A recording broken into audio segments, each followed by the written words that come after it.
नमस्कार प्रिय विद्यार्थियों। चलिए अब हल करते हैं अनुस्वार पेपर 2022 का सेट 7वां और इस वीडियो में हम हल करेंगे प्रश्न संख्या 5 का का से।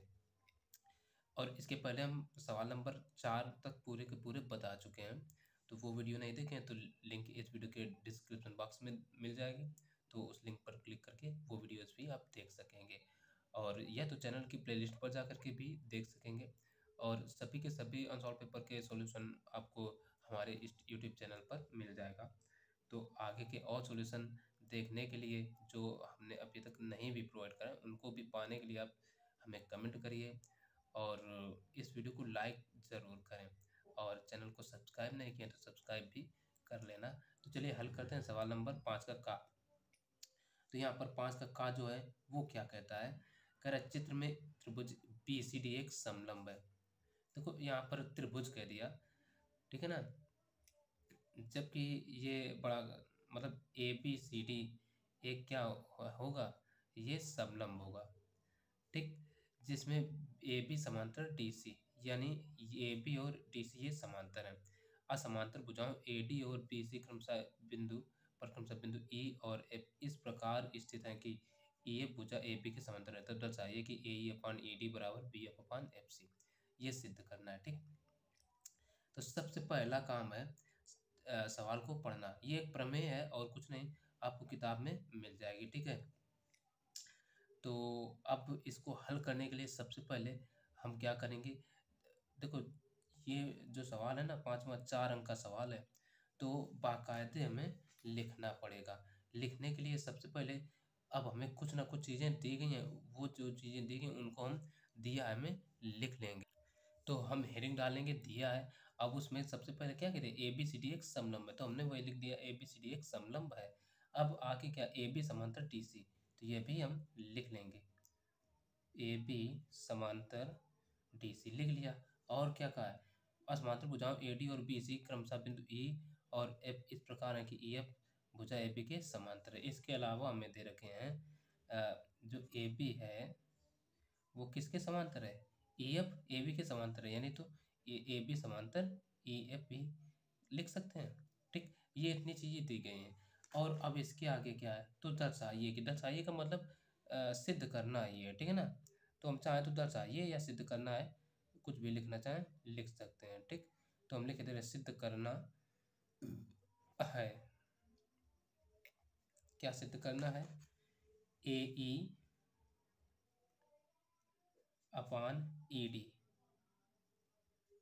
बराबर BF/FC, ठीक, ये सिद्ध करना है, तो लिख लिया। अब देखो ऐसे अभी हम नहीं सिद्ध कर पाएंगे, तो थोड़ी सी क्या करेंगे, रचना। तो अगली हेडिंग डाल देते हैं रचना, ठीक है ना। रचना हमने डाला, रचना में क्या करेंगे, B को हम बस सिंपल सा काम है D से मिला देते हैं, ठीक है ना, D से मिला दें और इसको नाम दे देते हैं G। जहाँ पर ये को काट रहे उसको नाम दे दिया G। तो हम लिख देंगे B को D से मिलाया, बस यही तो रचना होगी। अब हेडिंग डालेंगे उपपत्ति, उपपत्ति। चलो उपपत्ति में क्या करते हैं, उपपत्ति में देखिए सबसे पहला काम, अगर हमें ये जो दी गई हैं इन्हीं से स्टार्ट करते हैं। हमें पता है AB समांतर DC, और क्या है AB समांतर EF, ये चीज़ें दी गई हैं ना। तो ये जब समांतर हैं तो इससे एक बात तो क्लियर हो जाएगी, देखो बाएं और दोनों के AB है तो दाएं और भी क्या होंगे, DC और EF, ये भी तो समांतर ही हो जाएंगे। तो हम लिख सकते हैं DC समांतर EF, ठीक, ये इतना हो गया। अब हम क्या करते हैं, अब ले लेते हैं कोई भी दो त्रिभुज, चाहे त्रिभुज ले लें ABD और चाहे ले लें BDC। तो अलग अलग बारी बारी से हम दोनों को यहाँ पर अब हम त्रिभुज लेंगे। तो हम पहले ले रहे हैं त्रिभुज ABD में, त्रिभुज ABD में ए बी डी में क्या करना है? अब देखो, एक बार ये देख लो, सिद्ध करने में क्या लाना है, ए ई अपान ई डी, यानी ए ई अपान ई डी। तो हम ऐसा कर रहे हैं, जो सिद्ध करना है ना ए ई अपान ई डी, तो इसको ही ऊपर कर लेते हैं, यानी हम ए ई अपान ई डी। तो इसमें लगा क्या रहे, थेल्स प्रमेय लगा रहे हैं, ठीक। में हमें ये देखो समांतर भुजाएं कर ही दी हैं, थेल्स प्रमेय से सीधे लिख रहे हैं, थेल्स प्रमेय से। अच्छा, थेल्स प्रमेय क्या होती है, अभी हम बताते हैं। देखो, थेल्स प्रमेय होती क्या है, जब किसी त्रिभुज के किसी एक भुजा के समांतर कोई रेखा जा खींची जाए, ठीक है, तो वो शेष अन्य दो भुजाओं को समान अनुपात में विभाजित करती है, ठीक है, ये होती है। तो जैसे ए ई अपान ई डी क्या हो जाएगा, ए ई अपान ई डी बराबर हो जाएगा, इधर से देखो ए ई पहले रखा ना, तो इधर का वाला भाग भी पहले ये बी जी आएगा, बी जी अपान डी जी, ठीक। इसी को समीकरण 1 दे दिया। अब त्रिभुज बी डी सी ले रहे हैं, त्रिभुज बी डी सी में, इसमें भी थेल्स प्रमेय लगा रहे हैं, थेल्स प्रमेय से, ठीक। अब एक चीज यहाँ पर समझने वाली ये बात है, अब देखो इसमें हमने क्या किया, ए ई अपान ई डी, ये एक ऐसा भाई क्यों किया, देखो सिद्ध करने में यही हमें लाना था, ठीक। तो अब इसमें हम चाहें तो इस भुजा को भी ऊपर रख सकते हैं, लेकिन बाद में उल्टाना पड़ेगा, तो उल्टाना ना पड़े, एक लाइन बच जाए, तो इसलिए हम क्या कर रहे हैं, ये जो है इसी को B F upon F C बराबर बी जी अपान डी जी, ये लेते हैं, ठीक, सीधे बी एफ अपान, ठीक, कर लेते हैं। तो ये क्या हो जाएगा, बी एफ अपान बी जी बराबर, इधर से नहीं, B F upon F C होगा, ठीक, बी एफ अपान, इधर से एफ सी लिखे दे रहे भाई, ठीक है ना, बराबर इधर से, देखो इसको जब ये ऊपर रखा ना, तो ये भी ऊपर रहेगी, ये हो जाएगा बी जी अपान डी जी। समीकरण 2 हो गया। अब देखो समीकरण 1 और 2 के दाएं पक्ष दोनों बराबर आ गए, तो हम लिखेंगे समीकरण 1 व 2 से, 1 व 2 से क्या हो जाएगा, ए ई अपान ई डी, ए ई अपान ई डी बराबर इधर से क्या आ जाएगा, B F upon F C. और यही तो हमें प्रूव करना था, जो कि प्रूव हो गया, हम लिख देंगे प्रूव्ड, ठीक। तो आशा ये सवाल अच्छे से समझ में आया होगा। तो अब देखेंगे अगला नंबर सवाल। तो अब देखते हैं प्रश्न संख्या 5 का गा। 5 का गा सवाल भी 4 अंक का है, और ये ज़्यादा बड़ा सवाल है, छोटा ही सवाल है, ठीक। तो ऊपर डालेंगे प्रश्न संख्या और नीचे हल। हल में देखो हमें जो दिया है, समीकरण द्विघात समीकरण under root 3x² minus 11x plus under 8 under root 3 बराबर 0 के मूल ज्ञात। मूल ज्ञात करना बड़ा ही सिंपल सवाल है। तो सबसे पहले मूल जब भी ज्ञात करना, यानी ये द्विघात समीकरण है, इसको केवल हल ही करना है ना। तो हल करने के लिए हम क्या करेंगे, अचर पद और x² के गुणांक का गुणा, तो गुणा करा लो भाई। देखो हम गुणा करा रहे अंडर रूट 3 इंटू अचर पद क्या है 8 अंडर रूट 3, तो रूट 3 का रूट 3 में 3 और 8 है, तो 8 3 24, यानी 24 आ गया। 24 के गुणनखंड करो कि जोड़ने पर, यानी प्लस है तो प्लस का मतलब जोड़ने पर कितना आ जाए 11। तो हम इसको तो 8 से ही का 8 3 24, तो 8 3 कितने हो गए 11 हो गए ना, यानी गुणनखंड तो बन गए। तो इधर हम लिख सकते हैं बराबर, तो देखो पहला पद एज इट इज लिखा जाता है, जो भी है वही लिख लेते हैं, 3x², फिर माइनस, अब देखो ये 11 है, तो 8 और 3 लिखें, तो ये 11 आना चाहिए। अगर हम बीच में यहाँ माइनस कर दें तो 8 में 3 घट जाएंगे, बचेंगे 5, तो माइनस के 11 आना है, तो दोनों में क्या होगा माइनस चिन्ह ही तो आएगा। तो माइनस के 8 और माइनस के 3, तब ये दोनों क्या होंगे जुड़ जाएंगे। तो अब हम लिख सकते हैं माइनस के 8x और माइनस के 3x, और प्लस का ये जो है 8 अंडर रूट 3 इस बराबर 0, इसको एज इट इज लिख लेंगे। अब देखो इतने से कॉमन क्या मिलेगा, √3 इसमें है नहीं, तो कॉमन √3 तो मिल ही नहीं सकता, कॉमन दोनों में से केवल एक होगा।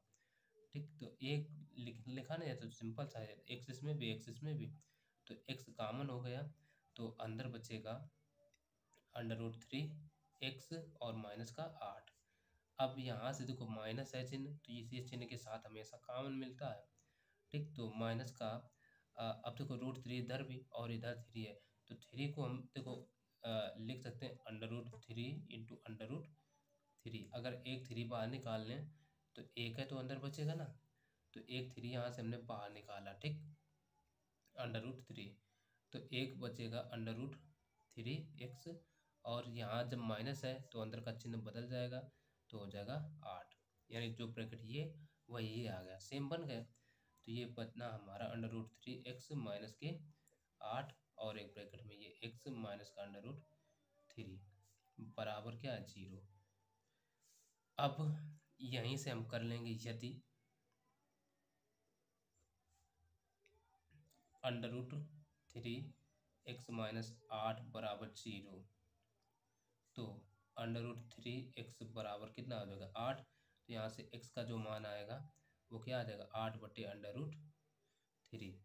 और एक बार इधर यदि एक्स माइनस √3 बराबर 0, तो यहाँ से एक्स बराबर कितना आ जाएगा 3 √3 है ना, तो यानी एक्स के जो मान आ गए वो 2 आ गए, तो हम कह सकते हैं अतः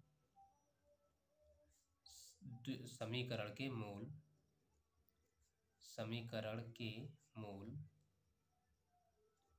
बराबर, एक तो √3 हो गया, दूसरा क्या होगा 8/√3। यही हो गए सवाल के आंसर। तो आशा है ये अच्छे से समझ में आया होगा। तो अब देखते हैं अगला नंबर सवाल। अब देखते हैं अगला सवाल जो कि है प्रश्न संख्या 5 का गा।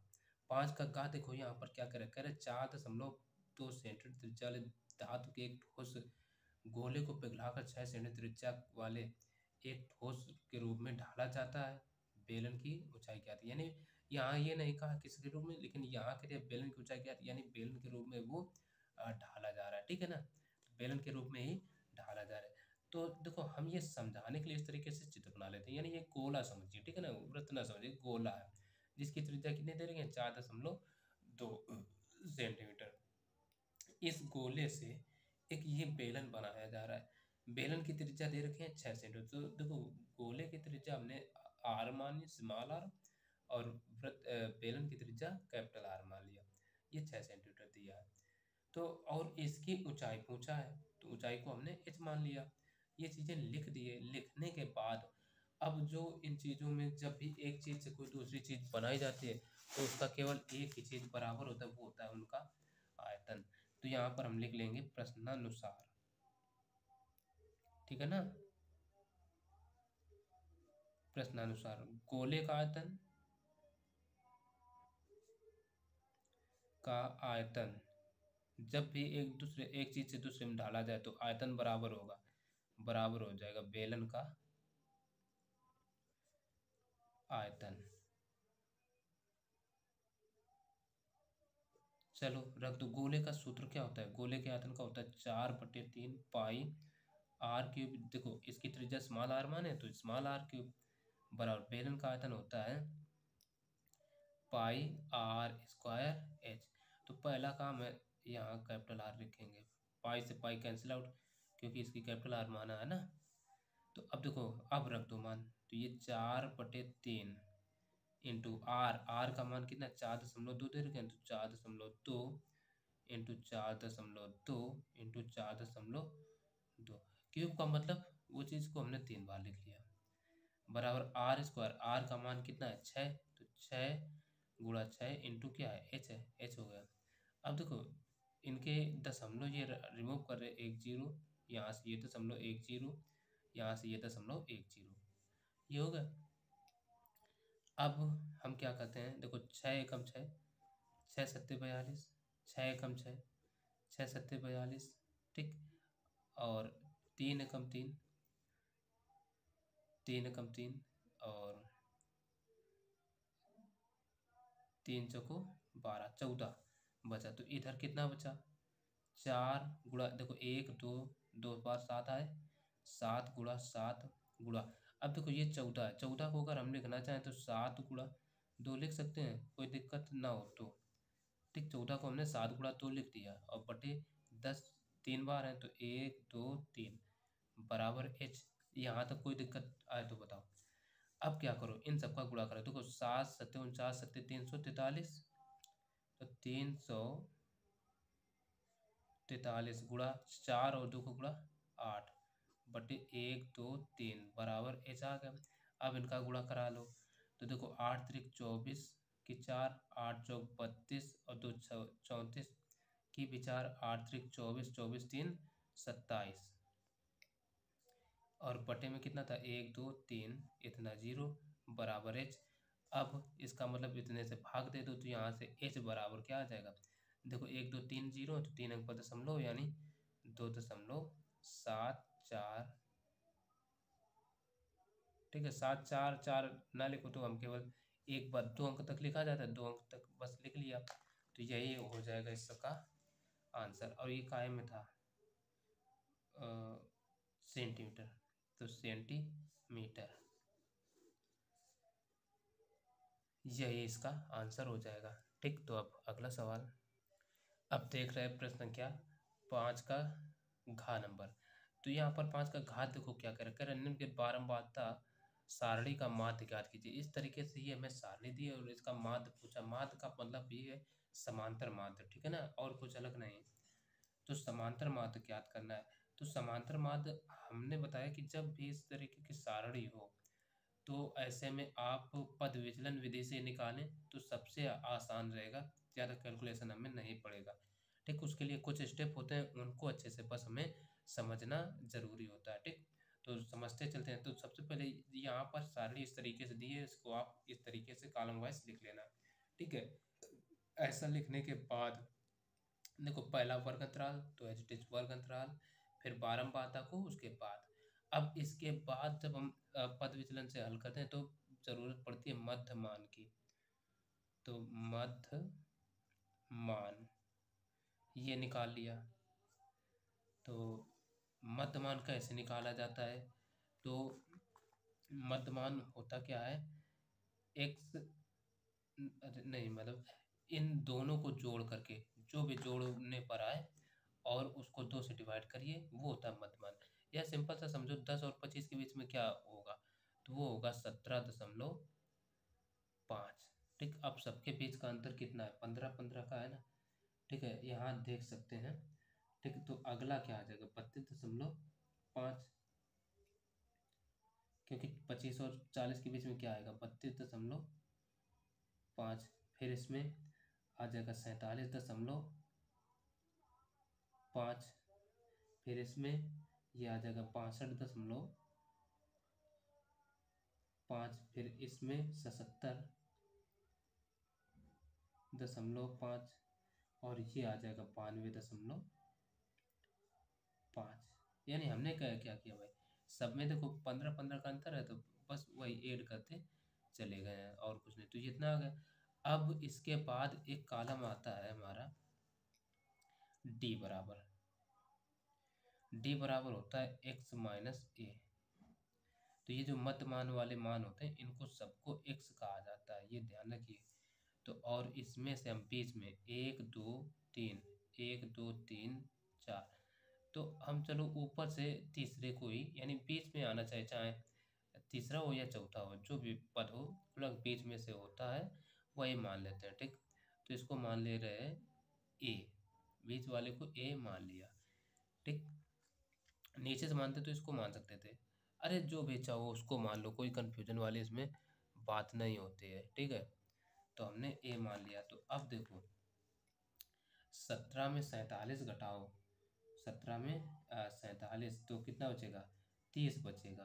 तो वो भी माइनस का, तो माइनस का 30।